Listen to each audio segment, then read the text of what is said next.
Au sommet de la francophonie, Macron a échoué à réunir Kagame et Tshisekedi.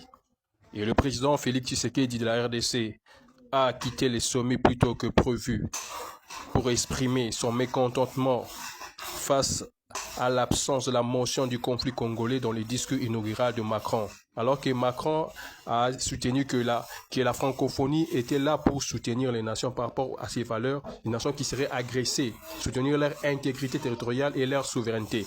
Il a cité les cas, par exemple, de l'Ukraine qui est agressée, les cas du Liban, les cas de la Palestine et les cas de l'Arménie. Mais expressement, pour faire plaisir à Kagame qui était là, il a refusé de mentionner l'agression du Congo, alors que le Congo est le pays francophone le plus grand par sa population et aussi par ses ressources. Le poids du Congo est grand dans la francophonie. Mais il dit que la francophonie doit soutenir l'Ukraine. L'Ukraine n'est pas un pays francophone. Mais le premier pays francophone qui est la RDC, il ne mentionne pas ça dans son discours. Et le président Félix a été très fâché par rapport à cela. Il a dû quitter.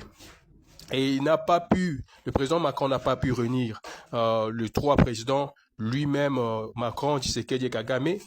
Mais il a dit ceci, que les avancées se font quand même par rapport au cessez-le-feu, qui est respecté quand même, que les choses s'améliorent et qu'on doit travailler, doit continuer à négocier, que le Rwanda doit retirer ses troupes avec le M23. Il a insisté sur ça aussi dans les négociations. Il a dit que le Rwanda doit quitter le pays avec ses troupes du M23 et aussi que la RDC doit mener une politique pour chasser les anciens génocidaires, les désarmer, mais aussi créer une politique inclusive sur le plan national.